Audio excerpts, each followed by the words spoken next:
Hello, मैं are K Gupta, प्रवक्ता biology, Ram Janki inter college, Ramnagar Mahasufi. आप लोगों को कक्षा 11 की क्लास में जीव विज्ञान नेक्स्ट वीडियो में हमने आपको बताया था जीवाणु के सामान्य लक्षण और जीवाणुओं के इतिहास के विषय में। इस वीडियो में मैं आपको जीवाणु कोशिका की संरचना, इसका नामांकित चित्र और इसके शरीर में पाए जाने वाले जो भी पार्ट हैं उनके विषय में बताने वाला हूं। तो आइए देखते हैं जीवाणु कोशिका की संरचना के विषय में। तो सर्वप्रथम हम इसका एक फिगर बनाते हैं जीवाणु कोशिका का। जीवाणु कोशिका यूकेरियोटिक एक कोशिकीय जीव होता है जिसका शरीर केवल एक कोशिका से बना होता है। इसके चारों तरफ एक कोशिका भित्ति पाई जाती है जो कि बनी होती है पेप्टिडोग्लाइकान्स की।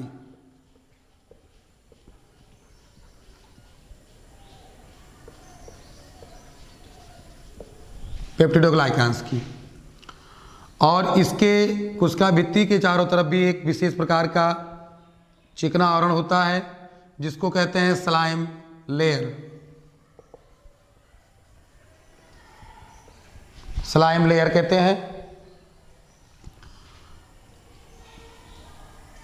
इसकी कोशिका भित्ति से एक बड़ी संरचना निकली होती है। इस संरचना को कहा जाता है फ्लैजेला। ये जीवाणु कोशिका का मूवमेंट ऑर्गन्स होता है। इसकी कोशिका कला पर या कोशिका भित्ति पर कुछ बड़े और कुछ छोटे फ्लैजेला की आकृति की संरचनाएं पाई जाती हैं। इनको क्रमशः पीली और फिम्बरी कहते हैं।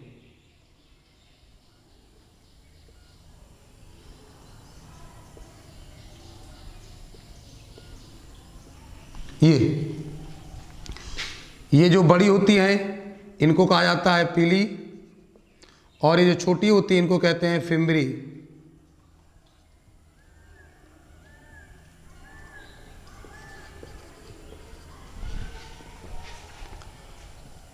इसकी कोशिका कला जो होती है वो कहीं कहीं पर अंदर की ओर कुंडलित होकर के एक विशेष प्रकार की संरचना बना लेती है। उस संरचना को कहते हैं हम मीजोसोम।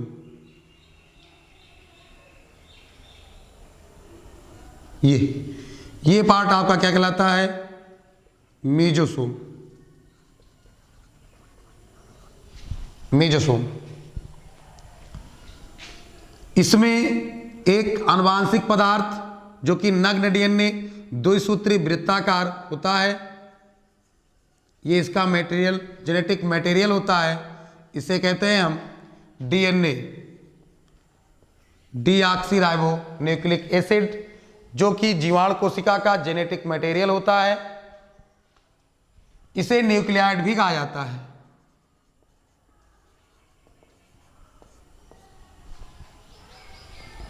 जीवाणु कोशिका में राइबोसोम पाए जाते हैं, बट ये 70 राइबोसोम होते हैं, जबकि आप लोग जानते हैं कि यूकेरियोटिक कोशिकाओं में 80 प्रकार का राइबोसोम पाया जाता है। जीवाणुओं में 70 प्रकार का राइबोसोम पाया जाता है।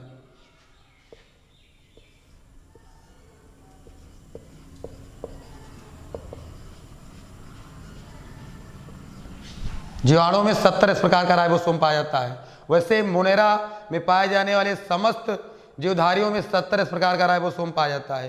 तो मोनेरा का एक जीव ये भी है जीवाणु, इसलिए इसमें भी 70 प्रकार का राइबोसोम पाया जाता है। इसमें एक छोटी डीएनए से छोटी द्विसूत्री वृत्ताकार डीएनए संरचना भी पाई जाती है जिससे प्लाज्मिड्स बोलते हैं।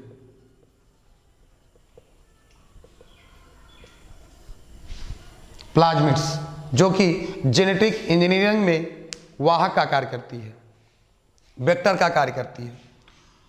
तो ये आपकी एक जीवाणु संरचना हो गई, जीवाणु कोशिका की संरचना। इसी संरचना को देखते हुए हम अगर इसकी संरचना को देखना चाहें तो हम इलेक्ट्रॉन माइक्रोस्कोप से ही देख सकते हैं। या स्टेनिंग तकनीक की सहायता से इसको देख सकते हैं। तो इलेक्ट्रॉन माइक्रोस्कोप से अगर इसको देखें तो इसमें हमें जो संरचनाएं दिखाई देती हैं, उन संरचनाओं में सबसे पहले हमें क्या दिखाई पड़ता है, ध्यान देंगे। नंबर 1, सबसे पहले हमें इसके ऊपर एक परत दिखाई देती है जिसे स्लाइम परत बोलते हैं, स्लाइम परत, या कहीं कहीं इसे कैप्सूल भी बोला जाता है।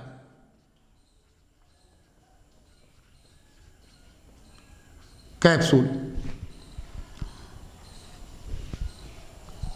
इसका जो दूसरा भाग दिखाई देता है वो सेल वॉल होता है, कोशिका भित्ति।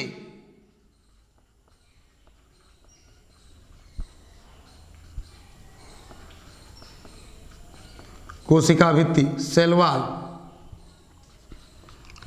तीसरा पार्ट होता है कोशिका कला, प्लाज्मा मेम्ब्रेन।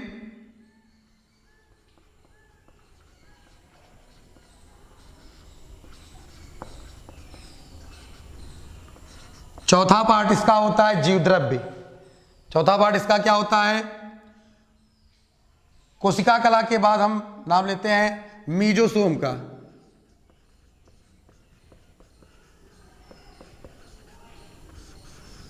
मीजोसोम। फिर पांचवा पार्ट आपका है जीवद्रव्य।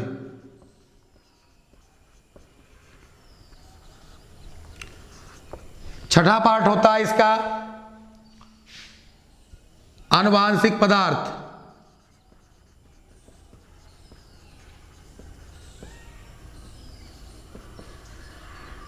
अगली संरचना है इसकी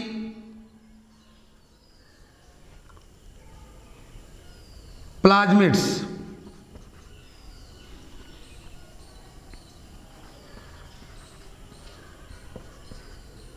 प्लाज्मिड्स। और अगला पार्ट है फ्लैजेला।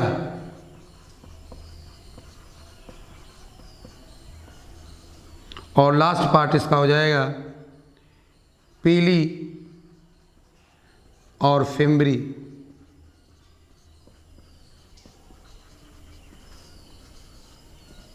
इलेक्ट्रॉन माइक्रोस्कोप से देखने पर ये सारी संरचनाएं एक जीवाणु कोशिका में दिखाई पड़ती हैं। अब हम इसका विस्तृत अध्ययन करते हैं। स्लाइम परत या कैप्सूल क्या होती है। तो जीवाणु कोशिका के ऊपर एक चिकनी परत जो श्लेष्म की बनी होती है वो स्लाइम परत कहलाती है, और इसका रासायनिक कंपोजिशन होता है, केमिकल कंपोजिशन होता है पॉलीसैकेराइड्स, अर्थात ये पॉलीसैकेराइड्स की बनी होती है।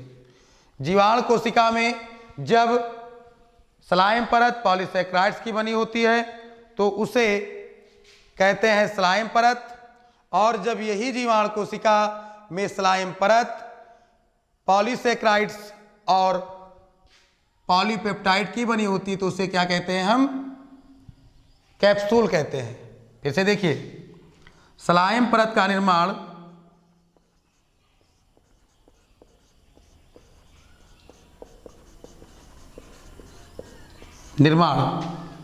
यदि पॉलीसैकेराइड और पॉलीपेप्टाइड से होता है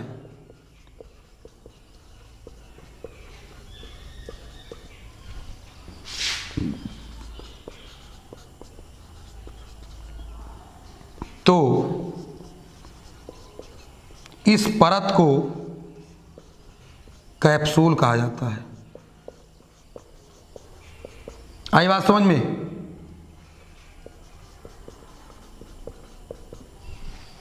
जब केवल ये पॉलीसैकेराइड्स की बनी होती है तब इसे कहते हैं स्लाइम परत, और जब ये पॉलीसैकेराइड और पॉलीपेप्टाइड्स की बनी होती है तो इसे क्या कहते हैं, हम कैप्सूल कहते हैं। और ये सबसे बाह्य होता है। कैप्सूल के नीचे पाई जाती है कोशिका भित्ति। जीवाणुओं में कोशिका भित्ति म्यूरिन या म्यूकोपेप्टाइड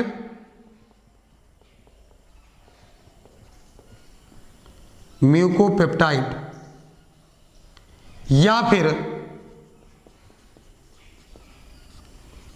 पेप्टिडो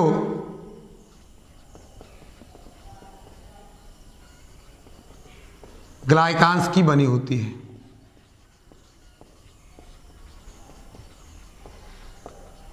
ये हमने मोनेरा जीवाणु के लक्षण में ही बता दिया था कि मोनेरा की जो भी जीवाणु की जो कोशिका भित्ति होती है किसकी बनी होती है, म्यूरिन या म्यूकोपेप्टाइड या फिर पेप्टिडोग्लाइकांस की बनी होती है। ठीक है ना। कोशिका कला, जीवाणु की कोशिका कला सभी जीवों की कोशिका कला की भांति लाइपोप्रोटीन की बनी होती है। लिपिड और प्रोटीन मिलकर के इसका निर्माण करते हैं। कोशिका कला पर एक सुरक्षात्मक आवरण भी पाया जाता है जिसे ग्लाइकोकैलिक्स कहते हैं। तो ग्लाइकोकैलिक्स जीवाणुओं की कोशिका कला पर ही पाया जाता है। इसलिए एक नंबर का क्वेश्चन बनता है कि ग्लाइकोकैलिक्स किसकी कला, कोशिका कला पर पाया जाता है। तो इसका आंसर क्या होगा, जीवाणु कोशिका। अब आते हैं मीजोसोम पर। तो चित्रानुसार हम देख रहे हैं कि कोशिका कला कुंडलित होकर के एक थैलेनुमा संरचना बनाती है। इस संरचना को हम क्या कहते हैं, मीजोसोम कहते हैं। प्रोकैरियोटिक कोशिका अर्थात जीवाणु कोशिका में मीजोसोम उसी तरीके से कार्य करती है जिस तरीके से यूकैरियोटिक कोशिका में आपका माइटोकांड्रिया कार्य करता है।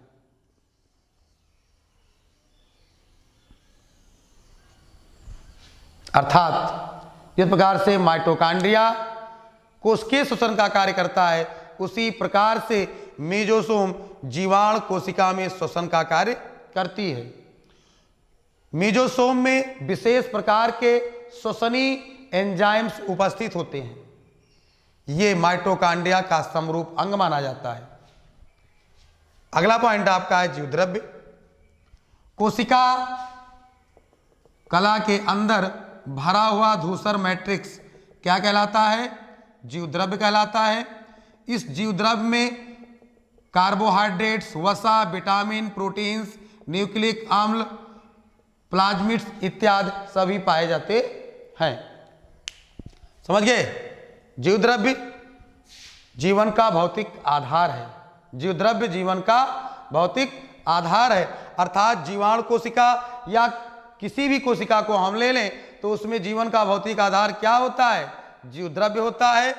और जीवद्रव्य की खोज सर्वप्रथम डुजार्डिन नामक वैज्ञानिक ने की थी और इसे नाम दिया था परकिंजे नामक वैज्ञानिक ने।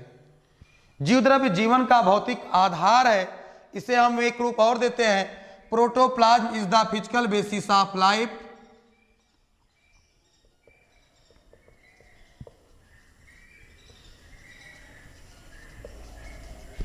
फिजिकल बेसिस ऑफ लाइफ, जिसका मतलब होता है जीवद्रव्य जीवन का भौतिक आधार होता है।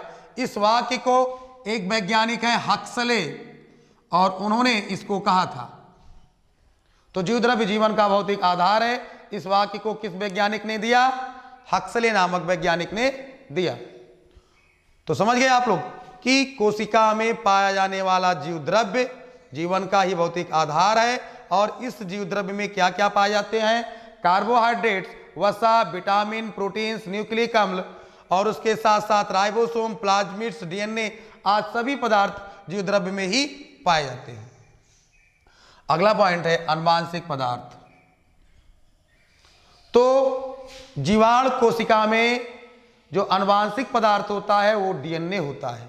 अनुवांशिक पदार्थ किसे कहते हैं, ऐसा पदार्थ जो एक जीव से दूसरे जीव में अनुवांशिक लक्षणों को प्रेषित करता है, ले जाता है, उसे क्या कहते हैं, अनुवांशिक पदार्थ। तो उसी प्रकार से जीवाणु कोशिका में भी डीएनए अनुवांशिक पदार्थ का कार्य करता है।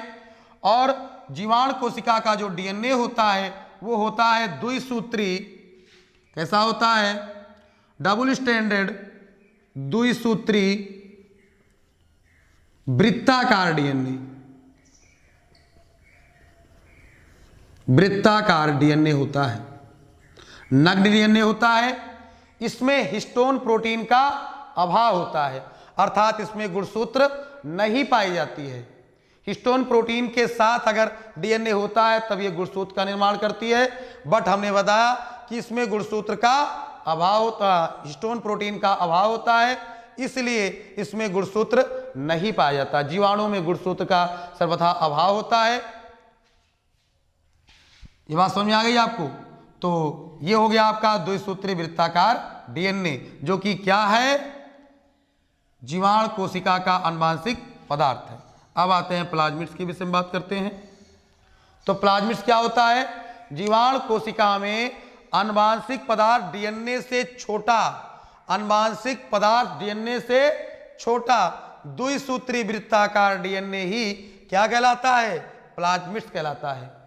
आनुवांशिक पदार्थ से छोटा द्विसूत्री वृत्ताकार डीएनए क्या कहलाता है? प्लाज्मिड्स कहलाता है। ये जेनेटिक इंजीनियरिंग में वाहक का कार्य करता है, अर्थात आनुवांशिक पदार्थों को एक कोशिका से दूसरी कोशिका में ले जाने का कार्य करता है। कहां पर? जेनेटिक इंजीनियरिंग में। प्लाज्मिड्स, प्लाज्मिड्स के साथ साथ एक पार्ट और भी आता है, एपिसोम। एपिसोम का नाम आप लोग सुने होंगे। तो एपिसोम क्या होता है? जब ये प्लाज्मिड्स डीएनए के साथ जुड़ा होता है, जब ये प्लाज्मिड्स, जो कि हमने अभी बताया कि आनुवांशिक पदार्थ डीएनए से छोटा होता है, द्विसूत्री वृत्ताकार होता है, इसी को हम प्लाज्मिड्स कहते हैं। जब ये प्लाज्मिड्स डीएनए के साथ जुड़ा होता है तब इस प्रकार के प्लाज्मिड्स को क्या कहते हैं? एपिसोम कहते हैं। ठीक, क्लियर? अब आता है अगला पार्ट, फ्लैजेला। क्या आता है? फ्लैजेला। तो फ्लैजेला को आप देखिए, ये दिखाई पड़ रहा है चित्र में, एक लंबी धागे नुमा संरचना दिखाई पड़ रही है जिसे हम फ्लैजेला कहते हैं। ये फ्लैजेलिन नामक पदार्थ की बनी होती है और जीवाणु कोशिकाओं में फ्लैजेला की संरचना होती है 9+0 की, 9+0 की। जीवाणु कोशिका में कोशिका कला से जहां से फ्लैजेला निकलती है उस पार्ट को बोलते हैं वेसल बॉडी। वेसल बॉडी बोलते हैं। तो ये क्या है? एक मूवमेंट ऑर्गन्स है, चलन अंग है, जिसके द्वारा जीवाणु रेंग सकता है, चल सकता है। फिर उसके बाद अगला पॉइंट आपका आता है पीली और फिम्बरी। पीली और फिम्बरी, पीली और फिम्बरी भी कोशिका फ्लैजेला की भांति ही संरचनाएं होती हैं, बट ये छोटी होती हैं। ये पूरे जीवद्रव्य कला पर पाई जाती हैं। कुछ कलाएं, कुछ फ्लैजेला छोटी होती है और कुछ बड़ी होती है। जो बड़ी होती है उनको पीली कहते हैं, जो छोटी होती है उनको फिम्बरी कहते हैं। ये लैंगिक संसर्ग में सहायक होती हैं, लैंगिक संसर्ग में सहायक होती हैं। तो बच्चों, ये था आपके जीवाणु की कोशिका की संरचना। तो आप समझ गए होंगे कि जीवाणु का फिगर ये है और जीवाणु एक प्रोकैरियोटिक मोनेरन, एक कोशिकीय जीव है जिसमें ये सभी संरचनाएं पाई जाती हैं और इन सभी संरचनाओं का हमने आपको जो है विस्तृत अध्ययन भी बता दिया। अब आगे आपका आता है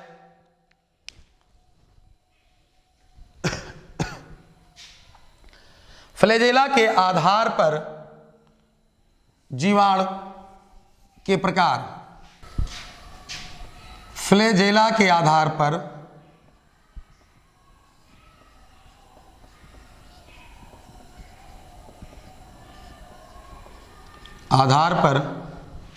जीवाणु के प्रकार।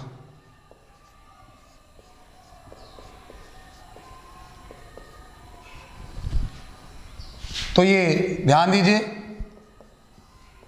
फ्लैजेला के आधार पर उपस्थिति तथा अनुपस्थिति। फ्लैजेला की उपस्थिति तथा अनुपस्थिति के आधार पर जीवाणु दो प्रकार के होते हैं। जिन जीवाणुओं में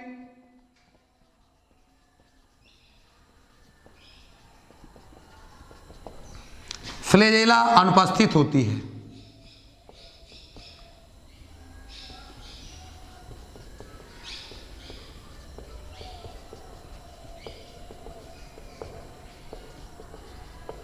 उन्हें क्या कहते हैं?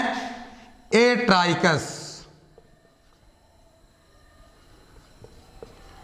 एट्राइकस। जिन जीवाणुओं में फ्लैजेला अनुपस्थित होती है उन्हें कहते हैं एट्राइकस। और अगर इनका हम फिगर देखना चाहें तो सिंपल सा फिगर बन जाता है जिसके चारों तरफ कोई भी फ्लैजेला नहीं है। और जिन जीवाणुओं में, दूसरा पॉइंट, जिन जीवाणुओं में फ्लैजेला उपस्थित होती है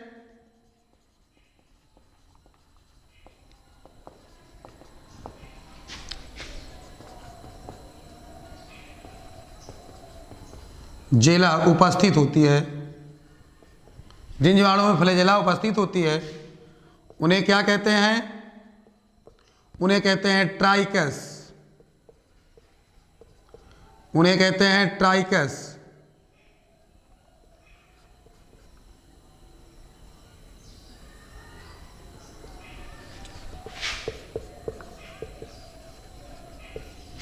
ट्राइकस। और ट्राइकस होते हैं 5 प्रकार के। ये 5 प्रकार के होते हैं।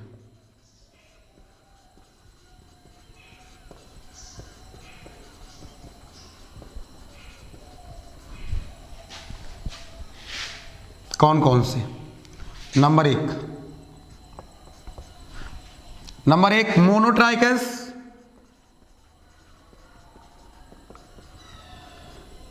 मोनोट्राइकस ऐसे जीवाणु जिनकी शरीर पर केवल एक ही फ्लैजेला उपस्थित होता है उसे मोनोट्राइकस कहते हैं, जिसको हम फिगर द्वारा इस प्रकार से समझ सकते हैं।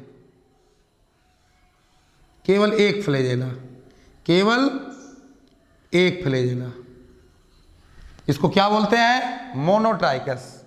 जब एक हो तो मोनोट्राइकस बोलेंगे। दूसरा है एम्फीट्राइकस।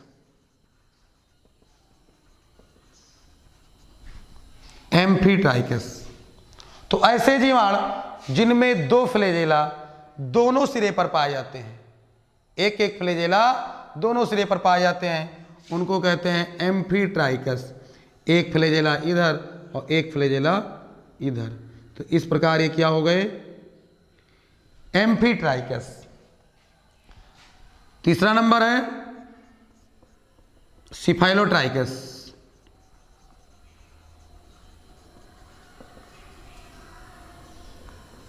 सिफाइलोट्राइकस तो जब जीवाणु के किसी एक सिरे पर जीवाणु की किसी एक सिरे पर फ्लैजेला का गुच्छा उपस्थित हो, तब इस प्रकार के जीवाणु को क्या कहते हैं हम? सिफाइलोट्राइकस। चौथा नंबर लोफोट्राइकस।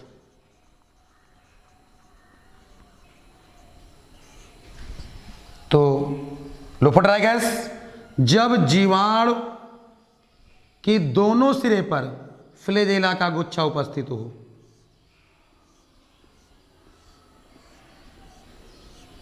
तब इसे क्या बोलेंगे? लोफोट्राइकस। और 5वां नंबर हो जाएगा पेरीट्राइकस। पेरीट्राइकस जब जीवाणु की पूरे शरीर पर फ्लैजेला उपस्थित हों तब उसे बोलते हैं पेरीट्राइकस। ये आपका हो गया।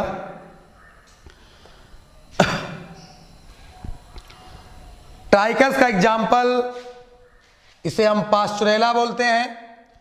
पास्चुरेला नामक जीवाणु में फ्लैजेला अनुपस्थित होती है।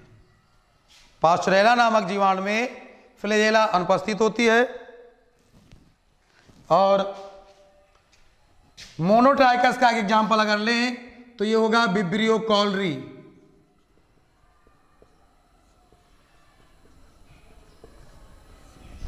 Vibrio cholerae. एम्फीट्राइकस में आता है नाइट्रोसोमोनास। तो मोनोट्राइकस का जो एग्जाम्पल है विब्रियो कॉलरी है, एम्फीट्राइकस का नाइट्रोसोमोनास है, सिफाइलोट्राइकस का हो जाएगा कॉर्निबैक्टीरियम,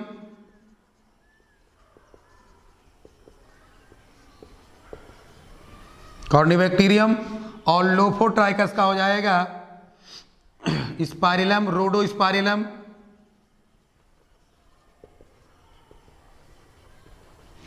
और पेरीट्राइकस का हो जाएगा साल्मोनेला टाइफी, साल्मोनेला या स्यूडोमोनास।